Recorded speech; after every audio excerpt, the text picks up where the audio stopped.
अगर कभी मौका लगा तो बीजेपी के साथ भी गठबंधन करेंगे आप?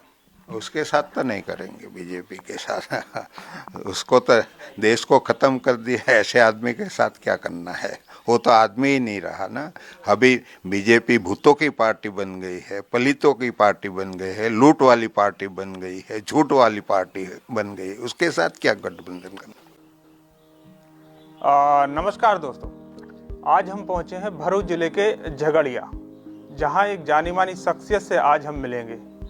हमने, जैसा कि आप जानते हैं और हम आपको बता देते हैं कि 1990 से राजनीति में सक्रिय हैं और यहाँ लगातार विधायक रहते हैं। पहले जेडीयू में थे, लेकिन पिछली बार इन्होंने अपनी स्वयं की एक पार्टी बनाई, भारतीय बीटीपी, जो जिसका नाम है शॉर्ट फॉर्म। सर, सबसे पहले हम यही पूछना चाहेंगे कि आदिवासियों के लिए आप जो कर रहे हैं, क्या कहना चाहेंगे उस पर? पहले तो आपका धन्यवाद हमारी बात ले जाने के लिए। ट्राइबल को जिस तरह से वो लोग यूज कर रहे हैं, अब भारत की आज़ादी मिलने के बाद जो ट्राइबल के साथ हुआ है वो बहुत गलत हुआ है। वो चाहे कोई भी सरकार हो, कांग्रेस हो, बीजेपी है। मेरा मानना है कि हमारा जो अधिकार है आदिवासियों का, संवैधानिक अधिकार, वो अभी तक फॉलो नहीं किया उन लोगों ने, किसी को बताया नहीं और बताते भी नहीं है ना। उसका प्रचार करना चाहिए। उसको क्या प्रावधान है इसमें संविधान में, वो बताना चाहिए और उसका इम्प्लीमेंट करना चाहिए। सब जगह पे ट्राइबल का तो है एडवाइजरी बोर्ड, सब स्टेट में, तो उसका चेयरमैन भी आदिवासी बनाना चाहिए ना। वो बनाते नहीं है ना, दूसरे लोग आ जाते हैं। तो हमारा जो बजट है हमारा डेवलपमेंट के लिए, वो तो खाने की बात है ना। वो लोग ओझा कर जाते हैं ना, कोई भी सरकार। इसलिए हमारा डेवलप हुआ नहीं है ना। हमारे पास शिक्षा भी नहीं है ना। हमारा जो जंगल, हमारी जमीन सब छीनी जाती है ना विकास के नाम पे। देखो, वो स्टैच्यू ऑफ यूनिटी बनाया सरदार साहब के नाम पे, और वो सरदार साहब के नाम पे ट्राइबल को खत्म करने की साजिश है। उसको शिकार बनाया है ट्राइबल को। वो धीरे धीरे उसको वो खा रहे हैं। दरअसल मेरा ये मानना था कि जैसे कि इतनी विश्व की सबसे ऊंची प्रतिमा बनाई, तो पूरा भारत उस पर गर्व कर रहा है, तो क्या आदिवासियों को उस पर गर्व नहीं करना चाहिए? अरे, जहाँ लोग भूखे मरते उसके पास शिक्षा नहीं है, तो इतनी बड़ी वो जो मूर्ति बनाई है उसका क्या मतलब है।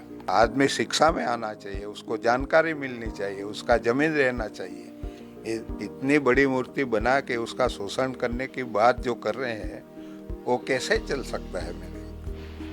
जैसे कि अभी गुजरात का हाल ही में बजट पेश हुआ है, उसमें लगभग 2000 करोड़ रुपए आदिवासियों को दिए गए। तो आपको नहीं लगता कि उनसे काफ़ी मदद हो जाएगी आदिवासियों की? बिल्कुल नहीं होगा। हमारा 2000 नहीं है, 14,000 करोड़ रुपया है हमारा। उसका पूरा प्लानिंग बना के शिक्षा के लिए, वो पानी सिंचाई के लिए और आरोग्य के लिए देना चाहिए ना। आप काफ़ी लंबे समय से आदिवासियों की मांग उठाते आ रहे हैं, लेकिन आपका मानना है कि सरकार अब तक उस पर जागी नहीं है, और आपके आदिवासियों के प्रति सरकार का रवैया थोड़ा सा अच्छा नहीं है, और ये मान सकते हैं कि ध्यान नहीं दिया जा रहा सरकार के द्वारा। जैसे कि पिछले दिनों किसानों ने आंदोलन किया, और उन्होंने 1 साल तक लगभग आंदोलन किया और अपनी बात को मनवा लिया।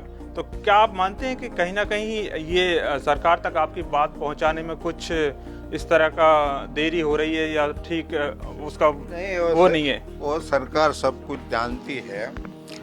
हम तो पहले से लड़ते हैं, मरते दम तक उसके सामने लड़ते रहेंगे, क्योंकि हमारा जो हक अधिकार है वो छीनने की बात कर रहे हैं ना।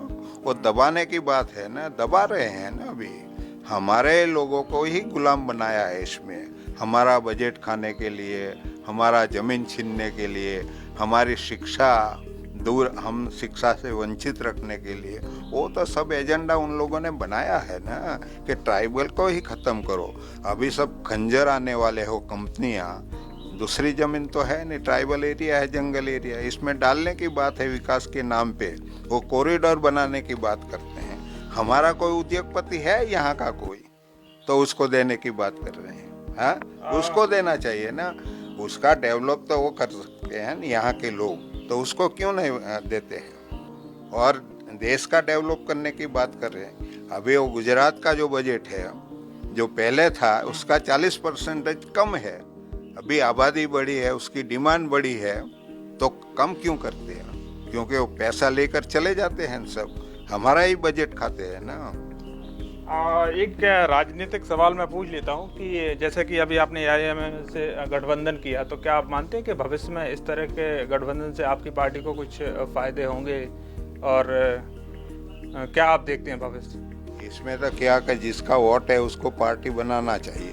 भारतवर्ष में ओबीसी ज्यादा आबादी में है, उसका पार्टी नहीं है, इसलिए उसको बजट भी नहीं देते। उसका बेहाल है अभी ओबीसी का भी, इसलिए हमने सोचा कि उसके साथ कहाँ तक हम रहेंगे भी। लेकिन आपको नुकसान हुआ वो करने से? बिल्कुल नुकसान नहीं हुआ, हमको फायदा होने वाला है। आगे आप इसमें भविष्य में फायदा देखते हैं? हाँ, बिल्कुल फायदा होने वाला। ओबीसी को भी बोलता है, उसके लीडरों को, अलग पार्टी बना लो, उसके इसमें क्यों घुसते हैं? आपका तो ज्यादा वोट है।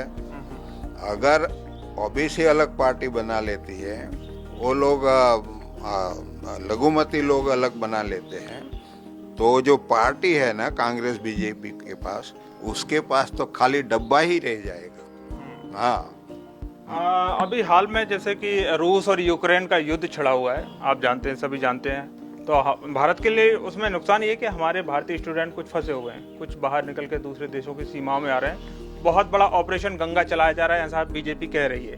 तो क्या आप इसको सफल मानते हैं? अरे भाई, गंगा शुद्ध नहीं करी तो गंगा के नाम पे वो कहाँ बचाने वाले हैं लोग? काफी स्टूडेंट्स को वापस लाया जा रहा है, इवैक्यूएट किया जा रहा है। इसके घर आंगने ही बनाना चाहिए ना, उसको नीट में उसको फेल करके बेचारे बच्चे लोग वहाँ चले जाते हैं। अभी दुनिया की स्थिति तो बहुत खराब है, कभी भी कहाँ भी वॉर हो सकता है, तो वहाँ तो सेफ नहीं हो सकते हैं ना।